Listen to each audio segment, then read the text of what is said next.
Okay, so GP Denver playing against this guy. He was playing really bad. It's the Fairies Mirror, and he Didn't know that he could call a judge and ask to use the restroom and then come back to the match. correct. We're going to game 3, and he People, you goes, should be aware that you can do that. It's a sick play. "Yeah, dude, I've been Also, denied." don't tell anyone this. Is totally insane if you need some more time to think about how to sideboard.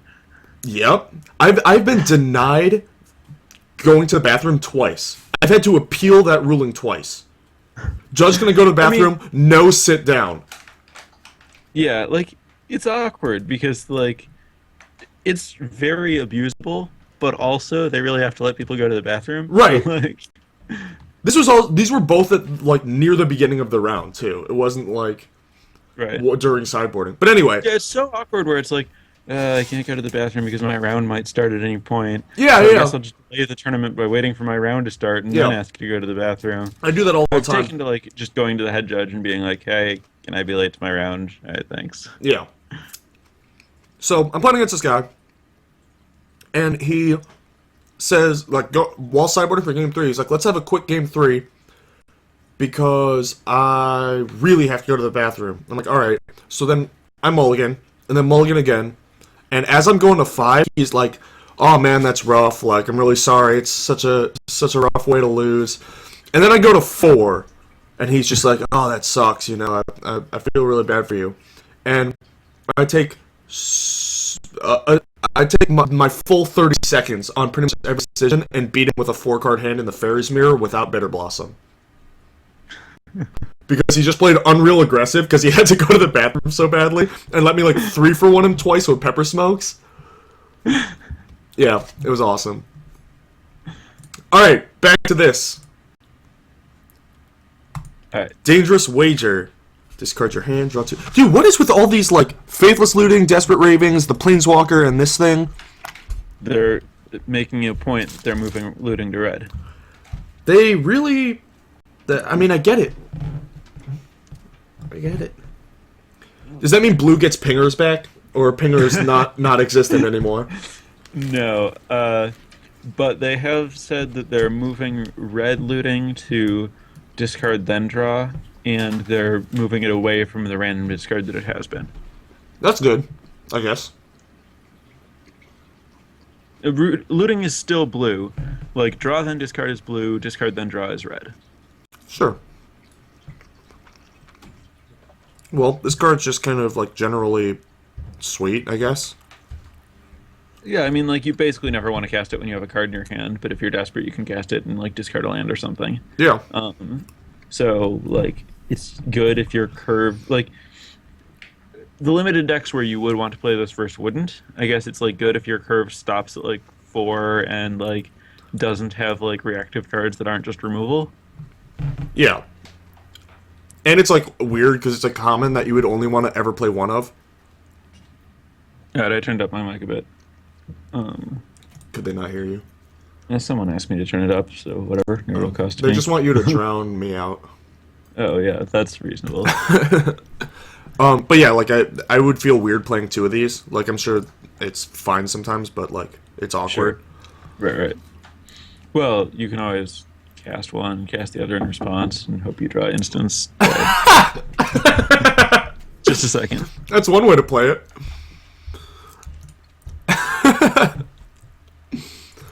Oh, man. Hey, how's the sound, guys? Is the sound still choppy, or is it working?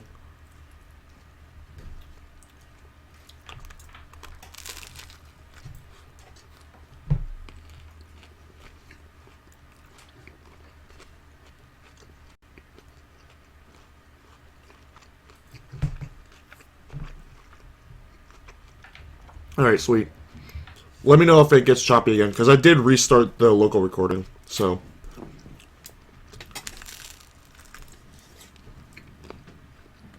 Alright, so should we talk about this sweet new Demolish card?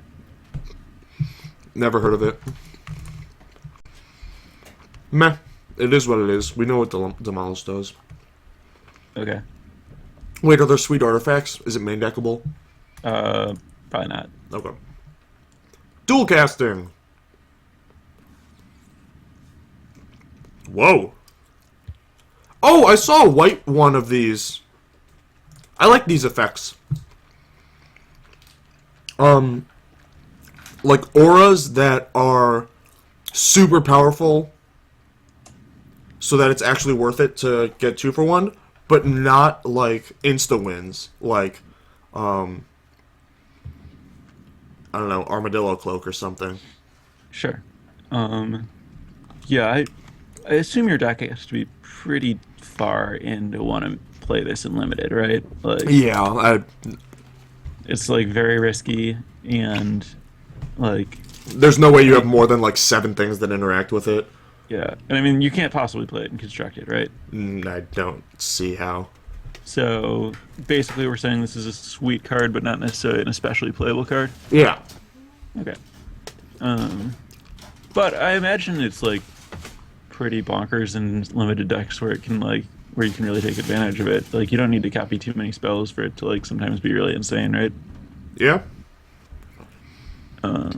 What's the Like if there was more removal, there's no way it would be playable. As it is, like maybe. Well, it's like a weird tension, right? Because if there's more removal, then there's more things to copy, but more Yeah. things So to you get have 2 for 1 like, by. basically you can only play it when you just get super lucky and open a ton of removal spells. Yeah. My kind of card. All right. Falconwrath Exterminator. This thing's like kind of like a pinger, right? It's like a machine gun guy. Yeah, he's a little swingier than a pinger. Well, it's combat damage, right? So you can't. Right. You can't like get a counter on him and then start going nuts. Oh, he doesn't even go to players at all. Right. Oh yeah, that's true too. I guess like what makes this stand out is that it's like this thing at uncommon sort of threatens that you need a certain number of 2 or 3 drops, right? Yeah. Also, this guy like steals games absurdly easily. Like, Yeah, you, because if you're it's on the play and you snowballs. play this guy, they probably only have one guy. If you can kill their guy and attack with it, this guy is active. Yeah. Then they need to have a 2 toughness blocker, or they just straight up lose the game because you can just like kill your guy, hit you, get another counter on it. Now I can kill all your guys forever. Mm-hmm. And like I played against someone in the pre-release who went turn 2 this guy, turn 3 marker beetles, put a counter on him, shock your blocker, hit you, have 2 counters on him, and I'm like, well, all I can do is play a 2 toughness creature, and then you can just kill it and hit me and get that guy up to 3/3, or up to 4/4 with the ability to shoot things for 3. So, yep, snap concede. Like, Yeah, that's pretty gross. Are yeah, there a lot like- of like +1/+1 counter effects? there aren't a lot, but as someone in the chat just pointed out, there is a miracle that puts 4 on him. Wow. And like Uncommon or rare? uncommon, I think. Okay. Yeah, like there are things that put multiple counters on him. There are commons that put counters on him, and like all you have to do is get him through once or twice. Yeah. Like I mean, he doesn't tap. So like if you get just 1 counter on him, then at 6 mana he starts shooting for 2. And like if you get 2 counters, their guys are just all dead. Yeah, that's pretty. That's like the definition of snowball effect. Yeah. Yeah, I don't like that this card exists. Like Also, like how not only is they're not charge counters or something, so that you can kill other guys, but they're +1/+1 counters. So you're also like being severely clocked while he's like Yeah. slowly or very quickly locking you out of the game. yeah, like I'd be fine with this guy at rare. At uncommon, it seems like he's going to steal an annoying number of games. Yeah. And it's like frustrating because if you draw him late on like a remotely stable board, he's just a total brick. But like if you draw him in a removal spell in your opening hand, like a lot of people just die. Yeah. Yeah, it's not really the type of card that I like existing. Yeah. Particularly in a low removal set. Yeah. Although Like- I do like the creature type Vampire Archer. That's fair. He's dual wielding crossbows. That's pretty badass. Yeah, I don't know how he ever reloads. He's got to like put one between his knees and like load I'm one pretty up. sure he just literally gets to shoot twice ever, and then he's like, All right, hold on, guys. 5 minute breather. 5 minute breather. All right, fervent Cathar. Cathar. Hi, Cathar. All right, whatever. The guy, he does his thing. I like curving Exterminator into the Cathar. It's good that they're next to each other. Really good.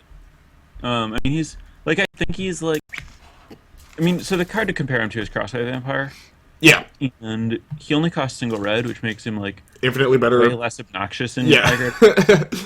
Dude, And, fuck Crossfire like, Vampire. He's a human. Like, I think he's a lot better than Crossfire Vampire in context.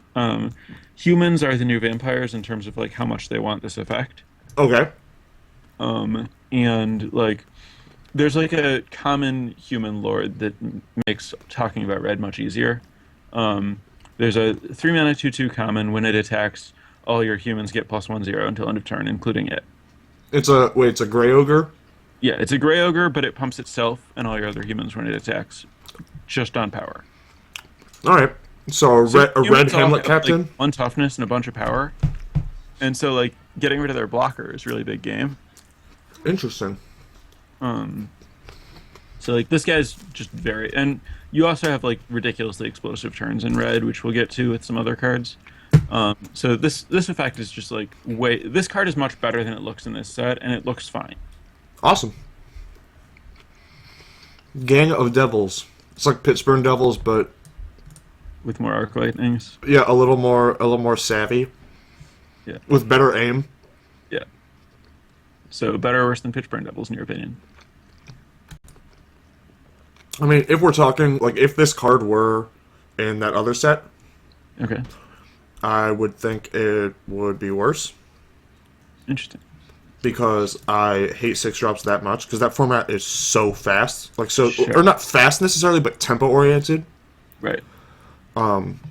That literally that 1 mana is gonna push it over. But I've heard that this format's a lot slower. I don't know if that's true, but It's weirder. Like they have all these like. I mean, the problem is that I haven't drafted it, and I think the sealed format's like kind of screwed up. it's sealed, so yeah, it's gonna be Yeah, I mean, I think it's like significantly worse than usual, but I could be wrong. interesting. But like, yeah, it basically like there are these like ridiculously explosive draws, but like if you have, and like, it's all creatures that work in pairs, and so like if you can like kill some of their guys, then their guys like their aggressiveness might fall apart. But if you can't, you just die immediately, and there's not enough removal that you can consistently. So like, I imagine that when you're drafting, you can like draft removal spells in big guys, and then actually play your big guys. And at that point, something like Gang of Devils would be awesome. Right. But like, if you don't have removal to get to these guys, like you're never gonna live to cast them. So I guess like they're good if you can like get more removal to support them. Red black or black has a bunch of removal and like no playable creatures, and it's like the only color with removal. So my guess is that Gang of Devils is really good in red black and like pretty loose in most other places. I mean, it seems like the perfect red black not aggro card, right? Because Yeah. it's just like super sort of grindy, like attrition-y. Yeah.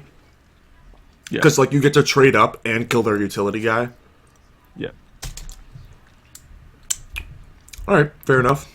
Right. Guise of Fire, or Guise of Fire. So it's Pat Sullivan, right? The Guise of Fire. Oh man, we got to get like Eric Klug to do a altar. +1/-1 and attacks each turn if able. All right, I'm game. I like it. I'm on board. Yeah. I mean, it's like kill your utility guy, 1 mana, whatever. But the problem with those cards Or- is that like, what if they have a big guy? But with this one, like if you have a big guy, you can just eat their big guy. So, Right. Or at the very worst, like trade up like 2-for-1 yourself to get rid of like a 5/5. You trade away like your 4/3 in this thing. Yeah. I don't know. I always think of these weird boards where all the power and toughnesses like work out like Tetris pieces. where it's like he's got like a 3/5 and I have a 4/3, so my 4/3 is not really worth that much. And with this, I can, even though I'm trading 2 cards, it's like my 4/3 is not doing anything against his 3/5 because I have a 1/4, so his 3/5 isn't even relevant. Yeah, sure. Yeah. Speaking of numbers always working out, I was playing M12 sealed last night because the mocks, and it just reminded me, like, Ring of Flesh, like, it's always the perfect numbers. Yeah, yeah, they did such a good job. You always exactly kill whatever you want if combat happens. Yeah, yeah, they nailed it. Dude, I felt like that too whenever I played that thing. I like how it perfectly when I first saw it, I was like, I like that this ovenizes Gark's companion. They got those numbers right. Sure. And then yeah, it's just always the perfect number. Alright, Soulbound. How does this ability work? Because I don't get it from the reminder text, which isn't a good thing, first of all. Okay. And second of all, I have learned that I am not the only one. Okay. Such as Matt Sperling's tweet stating that it would be better if Soulbound didn't have any reminder text so that you had to ask what it did rather than this confusing nonsense. So, when this guy comes into play, if you have another creature, you can hook him up. When you Any hook 'em creature. The other one doesn't have to have Soulbound. Right, just if you have any creature in play, you can hook them up. Okay. So, like, if you choose to hook them up, then they both have first strike. Well, sorry. Let's talk through this a bit slower. I have a guy in play. I have 2 guys in play. I play this guy. Okay. When he comes into play, a Soulbond trigger goes on the stack. That trigger doesn't target. If they wish to respond, I could technically be wrong about this. This is my understanding from reading it. It'd be awesome if you go through all this and you're wrong. I don't see any reason that it wouldn't work the way that I'm about to say. Yeah, go for it. Like, unless there's some word target that is in the rules text and not on the reminder text, which would be the worst thing ever. Yeah. Then it works like this. Yeah. So, you have 2 guys in play. You play a Soulbond guy. You go Soulbond trigger on the stack. Any responses? They're like, no, that's cool. You're like, okay, Soulbond with this guy. Now they both have first strike. If we're talking about like a Soulbond guy that gives like +2/+2, like this green bear, you're like Soulbond trigger on the stack. Responses, and like let's say they want to kill like the guy that you're going to Soulbond to. If they say, yeah, I'm going to respond, I'll shoot your 1/1. You're like, okay, bond with this other guy. If they're like, no, it's cool, you're like, okay, bond with this 1/1, now it's a 3/3. And they're like, but I wanted to shuck it. And you're like, too bad. eh? Gotcha. Yeah. So, but like they do, like, with your 2/2 that's going to become a 4/4, the Soulbond guy, they have a window to bolt it before it like gets to bond with anything. But they can't like blow it out by killing the thing you're going to bond with because they don't know what you're going to bond with until the bond trigger resolves. Okay. So then, like, all right, so either you bond with something or you don't bond with something. If you do bond with something, I bonded. A bond is created, and those guys are like... Do they get married and live happily ever after? Yeah, but like, if one of them dies, How then like, tragic. the other is like back on the prowl. He's back on the scene. Yeah. So, like, you link them up, they're connected. I suggest having the cards physically touch each other on the table. And then, like, if the one that doesn't have Soulbond dies, the other one is free again. Now it is a Soulbond creature in play, and functions the same way that it would if you had played it and chosen not to link it with something. And that is, it's just a creature with the Soulbond text. And now, whenever you play a guy, you can be like, hey, is this thing good enough to be your partner? And your Soulbond guy can be like, yeah, I'll take it. Or like, no, I think I can do better. Oh! Okay. That's cool.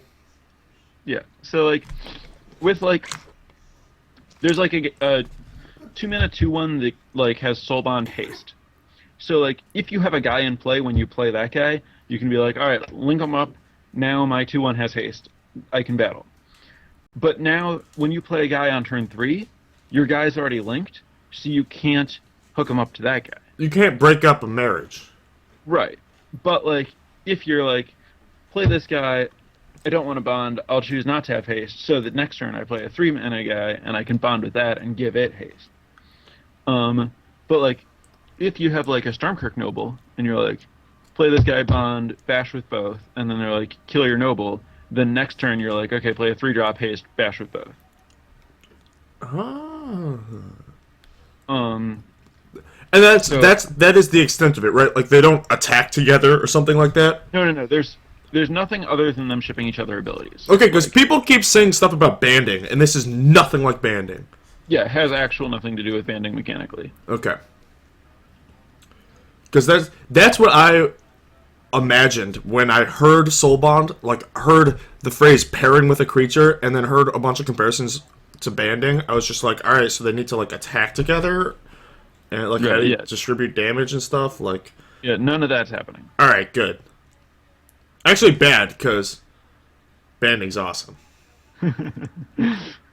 Sure. All right, so that's Soulbond, and then this thing's just like a pretty generic Soulbond guy. Side note. As far as I can tell, Red basically just concedes to this guy if they can't kill him.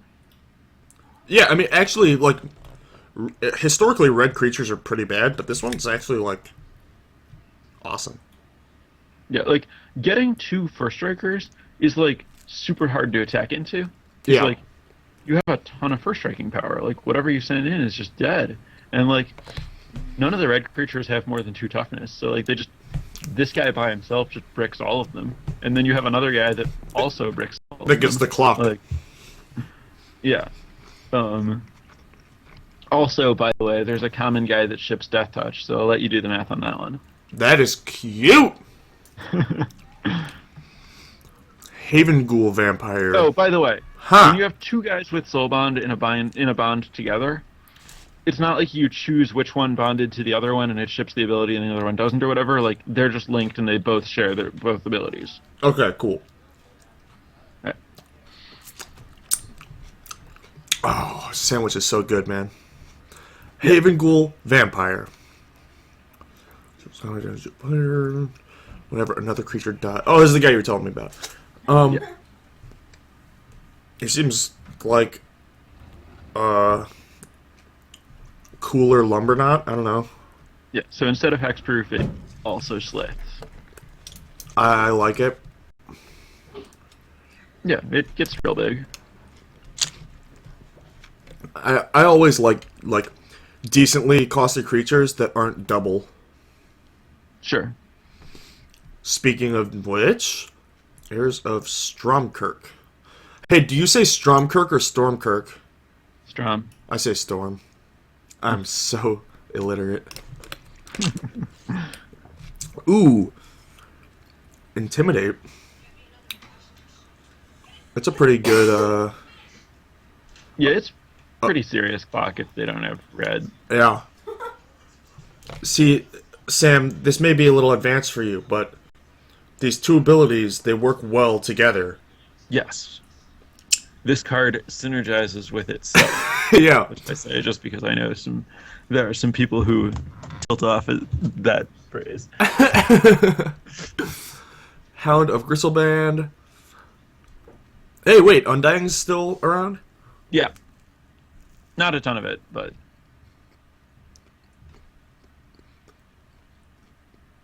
This thing's sweet. yeah, it seems like a total beating. Like you said, I mean, you can't attack into 2-power first strikers. Yeah, and I mean, like, so they have to deal with a 4/2, which, I mean, like, Giant Cockroach always just trades with everything, right? And this is, like, slightly better than that because it has double strike, which is, like, better than having 4 power. And then, like, if they find some way to, like, do work to trade with your Giant Cockroach, they have, like, this ginormous monster that destroys them. Like, how do you beat a Giant Cockroach that you can't trade with?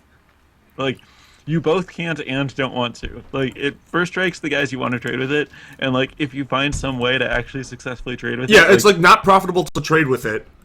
And then even if you're like fine, like I'll take this not profitable exchange to trade with it, and then you're facing down this monstrosity. Yeah. Do you think it has any shot in constructed? No. Yeah. but I'm jaded. Yeah. Kessig malcontents. I am happy that that word is on a Magic card. I'm sold. I don't even need to read the text. I like this guy. Enters the battlefield. Oh, he like domes them for 2 or whatever. I've usually seen it do 3, but yes. Sure. That's pretty sweet. It's like inverse Centaur Safeguard. Sure. I don't know. I like comparing cards to other cards. Yeah. What's the talk to me about the human theme? Let's get to this next card and then do it. Oh. This 2/1 thing? Yeah. Whenever another creature enters the battlefield under your control, this thing gets +1/+0 and gains trample until end of turn. Alright. So it's a piker that then turns into like a spark elemental, I guess. Sure. So I mean, like, most of the time, this guy's a 3/1 trampler on offense, and like every now and then you'll have turns where he's a 4/1, and anytime you play the make 3 dudes things, he becomes a 5/1. And like, so if you do like this guy into the like no blocks guy, then you're like hit you for 5 on turn 3, and now I have this like kind of explosive trampler guy that like is gonna get some more damage in. Like the way that red works in this set is like it's just pretty explosive. It's a lot of 2/1s I've noticed, and 3/1s. Yeah, they and all two have twos. 1 toughness. Yeah. Every now and then you get lucky and spike it too. Yeah. Like that's what I'm saying about they can't beat a 2-power first striker because like these guys just don't do anything on defense. Yeah. They have to attack, and they all have 1 toughness, so they just trade with anything. But like they get a bunch of damage while they're at it. Like the Malcontents trade with something and hit them when they come into play. The Kryn Striker trades with something and hits them when it dies. I'm a big fan of that style of Magic. Like nickel and diming them while trading evenly or up. Sure, yeah, and I mean like the 2/1 no blocks guy like is gonna get in once and then like it'll probably trade the next time. Yeah, exactly. Like oh 1-for-1 you and deal 3.5 damage or whatever. Yeah. I like cards so like that.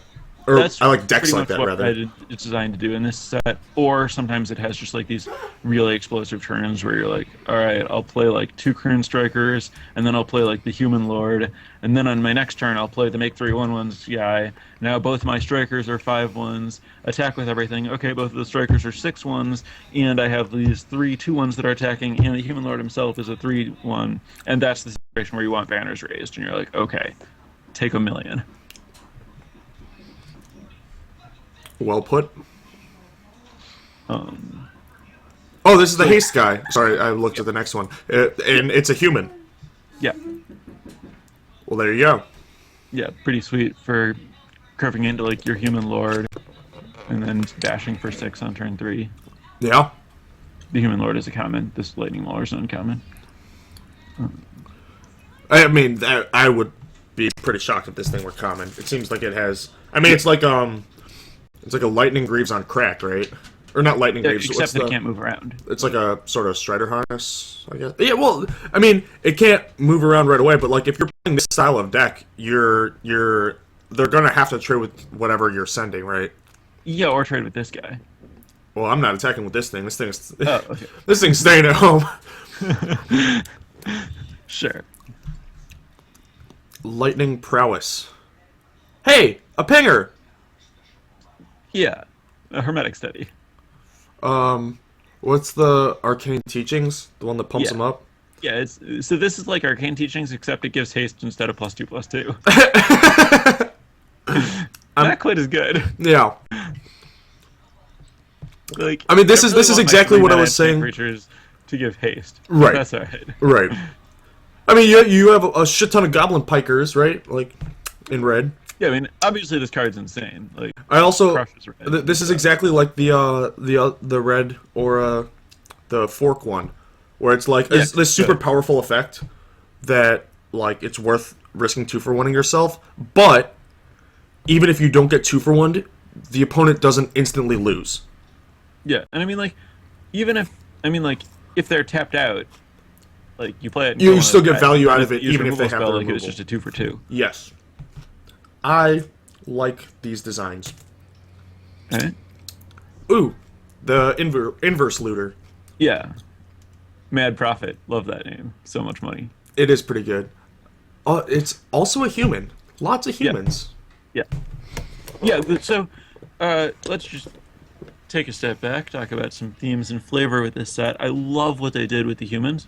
They like put most of the humans in red rather than in white because they had to like make room for a million angels in white. Right. But like the idea is that like so this hell vault opens up and all this like all these monsters come out, but all these angels come out and like rally your humans, and your humans are like, oh man, it's on! Let's go! And they all turn red and like start like charging. And, all the peasants get out of their house. And, Let's fucking do this! No, because they're like powered up by these angels. And, like red is just the color of like all these like psychotic peasants that are like looking to battle some monsters. It's awesome. That is awesome.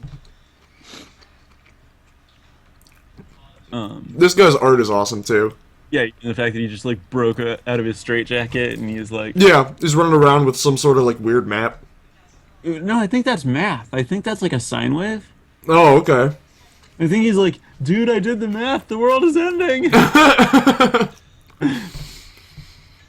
Well, looters, even inverse looters, are pretty good and limited.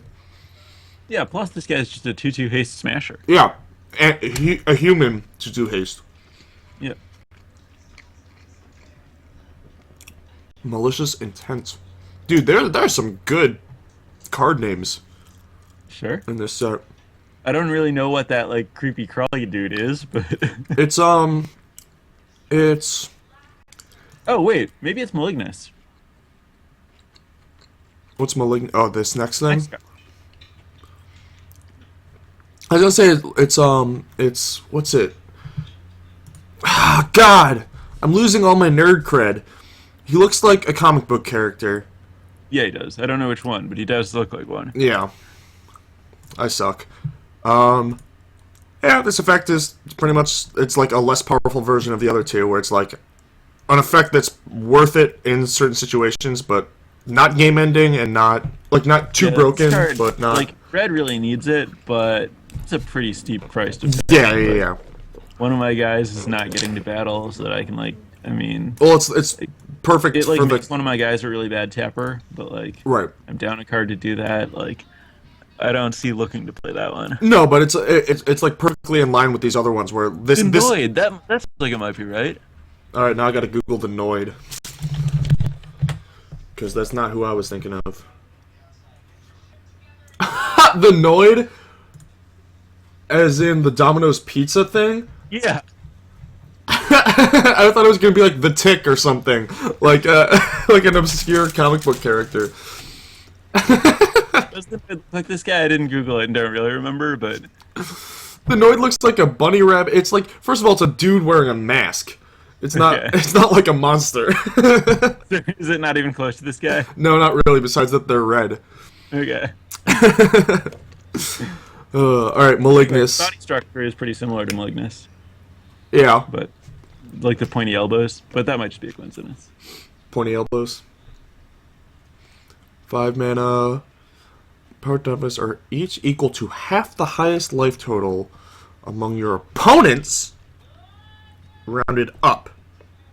Oh my god. And its damage can't be prevented. So, playing against a goldfish, I play this on turn 5, and it's a 10/10. Yeah. But I mean, assuming you didn't ever do anything to your goldfish before turn 5. my deck is just mountains and Malignus. Good deck. Well, once you get 2 of them in play, they're just dead from any life total in the Mountains Malignus deck goldfishing. Oh, Avacyn, that might be it. Hold on. No. Nope, sorry. Keep guessing, chat. What was the next guess? Abe Sapien Okay. from Hellboy. Okay. Yeah, but I don't know what. I mean, it's super mythic. I don't know, like, what. It's like. Yeah, so I had this guy in sealed, and I was like, red. So I was like, aggro. So I'm like, well, I mean, like, aren't they going to be at like 8? And isn't this just like a 5-mana 4/4 that gets smaller. Like, isn't that pretty bad? So I just didn't play it. But like, it turns out that like the games that don't go well, like it's just a 10/10, and then like you battle. Yeah, And and they're like- removal is scarce. Right, and they're like, I guess I'll take 10. Ha, now your guy's smaller, and you're like, yep, it's a 5/5. You got me. Yeah, attack again. And they're like, oh shit. They're like trying to mana burn themselves to like get the thing smaller. Yeah. So I mean, like, it's playable. In case you were like me, thinking like that looks big and clunky, and isn't it just like that stupid guy that has like extra power equal to the number of creatures they have or whatever? Like, I wasn't a big fan of that guy. Malignus is really big at the beginning. Yeah. It's a cool card. It's like really hard to evaluate. Yeah. It's definitely the card that so far I'm most interested in seeing how it plays because I can't like visualize it as well as I can understand how these other cards work, you know. Sure. Do you want to Google Carnage and see if that's what we were going for? Carnage. Well, He's like a Spider-Man bad guy. Oh, that might be it. He is like all red and big. Yeah, this is the one. Eh. Yes, Carnage. Thank you, whoever said that. I missed it. Dark Knight. Wait, no. Wee Jiggler. Wee Jiggler. Yeah, this is a manly screen name. Alright, Pillar of Flame. Yes. Oh, the Shock. Sweet. Well, Magma Spray, they can hit players, but it's a sorcery. Yeah. Oh shit, it's a sorcerer. I didn't even realize. Yeah, it's not strictly better Shock or Magma Spray, it's just different. Oh my god. It's sweet. Yeah, I mean, it's insane in this set, insane and constructed right now. Very good card, Yep. but pretty straightforward. Yep.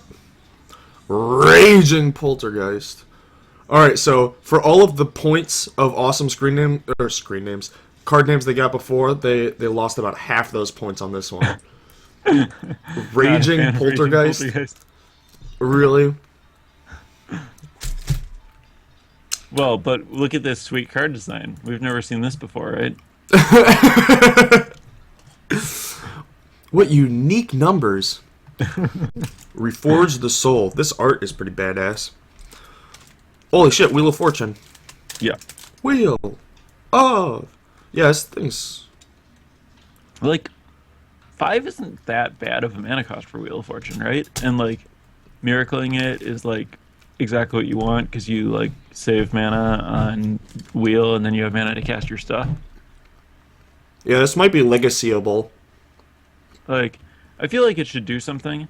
That said, I've tried playing, like, some block decks with it, and I've tried playing it in, like, limited, and I was not impressed in either one. Fair enough. But it does look like a real card to me. Yeah. Well, I mean, like, it's one of those things where it's 100% dependent on the tools around it, right? Like Past in Flames. Mm-hmm. So, it's just, like, a matter of seeing what Yeah, I is mean, it might surrounding do it at some a work given in time. Modern, right? Yeah. I mean, I definitely think it's a player in Legacy. Sure. Modern is, like, so over for me. I mean, it'll start again. Don't tell me that. Hey, it's your Lord guy. Yeah. The art looks a little deranged. That's the idea. Yeah. I mean, he's got to be like a cornerstone of this archetype, right? Yeah. I mean, so, like, he kind of looks like a, ridiculously bad Hamlet captain. But, like, he's red, not green. He does what you need him to do. He pumps himself. Yep. He's really sweet with, like, a blue common that is a human and gives him flying with Soul Bond. How would you rank it among... I think it's worse than the No Blocks dude. Really? I think so. Could be wrong. I definitely want a combination. Right. I think it's probably worse than the 2-drops, because, like, they're 2-drops and he's a 3-drop. Yeah. I think it's definitely worse than the first strike guy, just because he wins Like, Yeah, I was gonna say it's probably worse than the Soul Bond guys, yeah. and probably the 2-drops. Yeah, I mean, like, he's not a great card, which I think is by design, so the deck that wants him can get him. Well, he's a Hamlet captain, right? Like, Yeah. how would you rank him in red cards with Ringleader in the name in Magic's history? He's definitely worse than Gablin. Not the best player. That's very easy. Are there others? I don't know. Rite of Ruin 7. Choose an order for artifacts, creatures, and lands. Sacrifices 1 permanent of the first type. Sacrifices 2 of the second type. Sacrifices 3 of the third type. Alright, this hurts my brain a little. Oh, it's a cool card. It costs like a lot of mana, but I like what it's doing. So you can like be like sacrifice your 1 artifact and 2 lands for value and all 3 of your guys or whatever. Yeah. That's pretty sweet. And like you really easily get to set it up so that it doesn't hurt you very much and hurts them a lot. Right. God, if only it cost 6. Yeah. It'd be really good at 6. It'd be awesome at 6. I'd play it. 7 is a lot of mana. Yeah, it really is. But I think it's like very good in like casual formats. Like it's insane in EDH. Yeah, I believe you. Rush of Blood. Meh. Lethal on Malignus. Whoa, 2-card combos. One uncommon and a mythic. All you have to do is get through with your mythic, and they're just dead. Oh, I'm talking about flinging and constructed. Yeah, sure.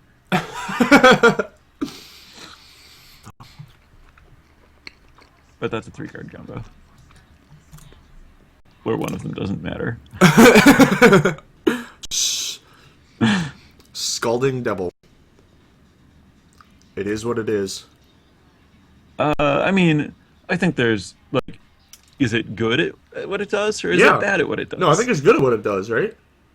So you like it, Negro, even though it's like a 2-mana 1-power guy, so it doesn't like. Yeah, well, like, any 2-drop is value, right? Especially when you're playing, like, Camp Block guy. Yeah, and I mean, it does trade with any red creature. And +1/+0 for R. You know, like, any 2-drop's gonna be good, even though it's a 1/1. And, yeah, like you said, so far, at least, I mean, I know we're looking at red, but the guys seem pretty small.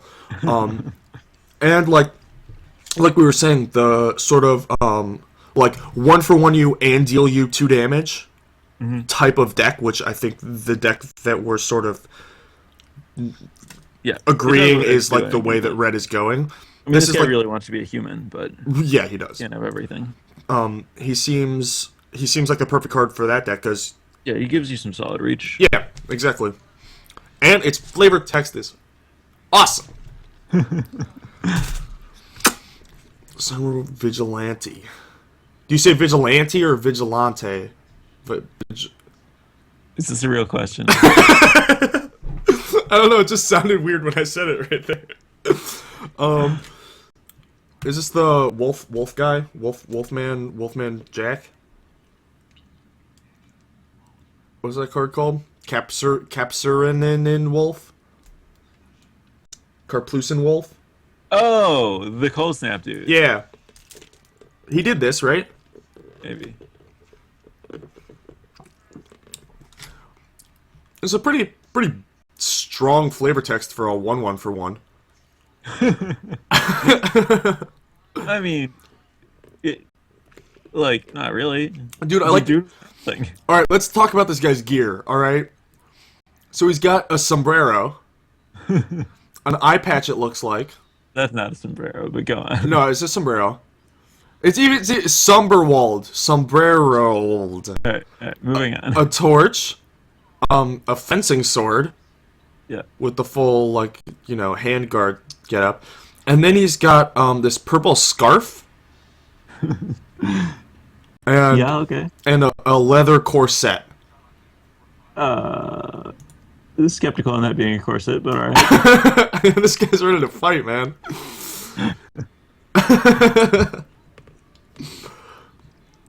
Yeah, I don't know. I mean, it's a 1-drop, and it's a human. and it Yeah, either it can start your curve, but it's a lot worse than the next guy we're gonna get to. I mean it trades up and like So, is awesome against red, right? no, it doesn't block. Oh, it doesn't block. Oh, so isn't that exactly what the wolf was? What does that wolf do? I don't know. All right, yeah. Who cares? It's cold snap. All right, let's get to this next guy. Whoa! Now there's a 1-drop. Yeah, he's actually really good, Jeez. This is especially with the first strike, dude. this is the just not- perfect card for my 1-for-1 you deal you 2 deck. Or it's also its sort of side job is like trade my 2-mana guy for your 3-mana guy, Yeah. and then my 3-mana guy for your 4-mana guy. Yeah, I mean, like, just trade whatever guy I have for whatever blocker you have. Just, Yeah. like, leave this guy back, send in something. And since my put all my curve mana is into it. comically low, odds are I'm trading up. I mean, like, if you're a mono red, this guy's just like, A real beating. yeah. And, like, yeah, this guy's. I mean, how do they win if you bond this guy with the first strike guy? I don't see it, man. I just don't see it. Hey, here's your waylay. Yeah. I like that. It has a sweet picture. Yeah, it's 3 guys that look like 1/1s attacking. Yeah. It's there's no false advertising here. You get what you see. You get some farmers that have some weapons. they're angry. They're super angry and yeah. super hasty. Borderline reckless, I would say. They're revolting. Yeah. I do like the just this card's role in the deck that I'm building in my head. Yeah, like, it looked horrible to me. Like, it looked like, oh, so I pay 3 mana for my, like, lightning or spark elemental? Like, Yeah, why in the world would I want to do that? yeah, But then it turns out that it actually represents, like, 9 damage or something. And you're like, oh, yeah. okay, it's pretty good. This is like the exact type of card that, like, when we see it, we're like, that's stupid, blah blah blah. But like, Wizards very obviously work their asses off on this card. Yeah. Like they, Yeah, I mean, like, red is, like, built around this card. yeah, exactly. Like, they definitely put in the hours to make sure that this card, like, this is a sweet Yeah. sleeper card. That like, yeah, that they basically built the set with it in mind and tuned it, and I think that Alright, AJ, yeah. I have some bad news for you. Oh no. I have to leave in, like, 5 or 10 minutes. I've just been summoned to a draft, so I need to, like, shower and stuff. Okay, let's burn through the rest of this fast. Alright, Thunderbolt, awesome. we played it. I think it's main deckable in this format. It sucks that, it's really bad against some decks, but at least it can hit them for 3. I would probably side it out if they, don't have targets. Yep. Dark creatures. Thunderous Wrath. Thunderous Wrath. We've seen it. We've talked about it. Really. It's pretty neat. All right. We should have a quick discussion about Tybalt. Okay, go. No. I just don't get it. I'm not seeing it. Like, I get that Brad tried to build a deck with it. The deck lists that I saw looked like they were bending over backwards to produce a red in a deck that didn't really need it and, like, could do way better with just Faithless Looting. Like, he's, like, a reasonable black card, but, like, he costs red. RR, yeah. I And think he with just doesn't. I mean, he's a planeswalker with 1 ability. Like, let's be realistic. yeah, These minus abilities are not happening. And if they, like, maybe you're playing against some super control deck that doesn't want to acknowledge him, and you're like, all right, for you, taste it. Yeah. But, like, the ultimate, there's no way this ultimate's going to do anything, right? Like, you have to have the board, like, totally locked up forever, and I guess then you win. But, like, I actually do not like the design of this at all, for exactly those reasons. Like, because Planeswalkers, like, every ability should be awesome, and they're not. And it should be, like, reasonable to do them, I guess. Like, Yeah. Every other Planeswalker has, like, their ultimate either instantly wins the game or is very easily attainable, and sometimes both. But this one is neither, and that's awkward to me. But I understand why they had to sort of break the mold with this one, because it was their first 2-mana Planeswalker. You definitely cannot overdo it on the first 2-mana Planeswalker. Yeah. Like, if your first 2-mana Planeswalker is like abusive, you know, then you're done. Like, you cut off a bunch of design space for yourself and like screwed over a lot of people. Sure. So I understand why it's Yeah, like it's this. like super narrow, but like I mean, it's a really sweet looking card, and I like there's a 2-mana Planeswalker and stuff. I just like, I think it's the right power level. I wish it had abilities that made more sense together. Yeah, and my other point about it was this is not the time for this +1. We have Faithless Looting and Yeah. Desperate Ravings, and there's another one, right? Oh, I mean, there's the discard your hand draw too. Yeah, like we don't need this ability, and we definitely don't need it in RR. Sure. Glance at your Facebook real quick. Tyrant of Discord.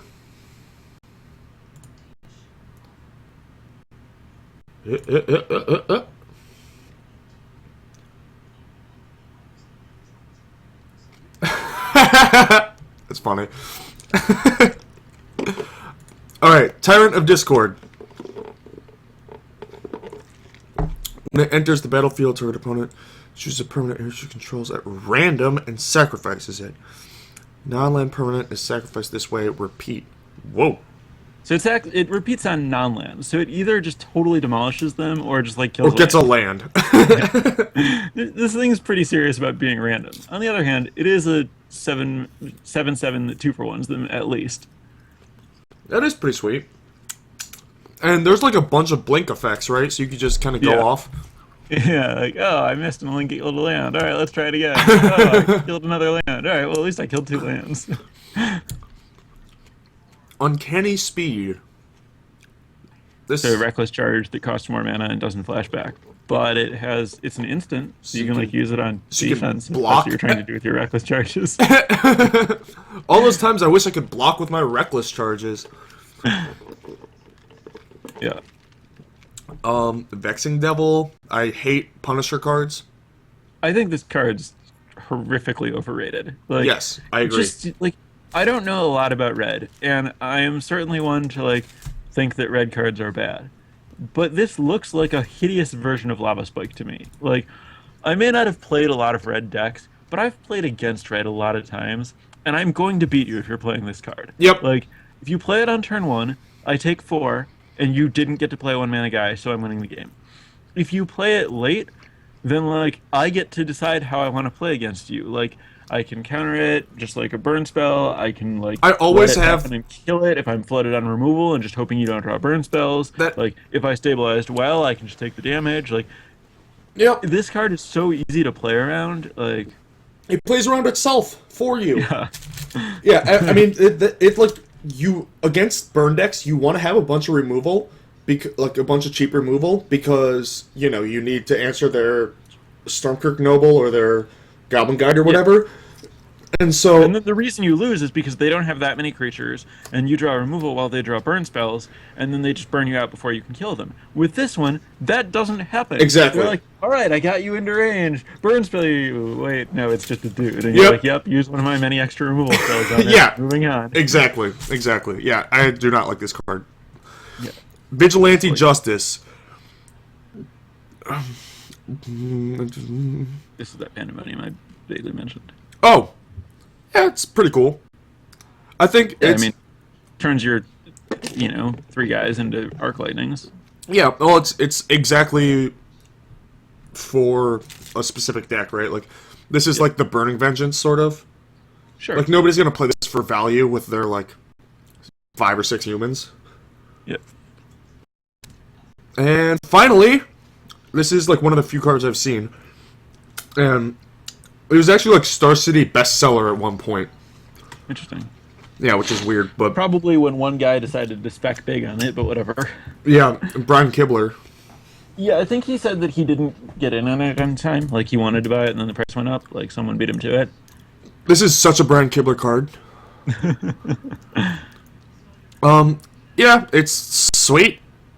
Yeah, the fact that it's like I didn't really realize that it was permanent and not creature. Like Yeah, Jack, I mean, the fact that it can theoretically live the dream in Jack Ultimate Planeswalker is like a little significant. yes. Not like very, but it's a little significant. Well, like even And, like stealing a Garlic and making it fight their guy, Yeah. or Oh god, that might be huge in block. Everyone plays Garrick. Interesting. steal a bunch of other things I was thinking about in like constructed is like stealing their Ghost Quarter and Ghost Quartering them. Sure, if it's tapped. Yeah, and stealing. Oh, and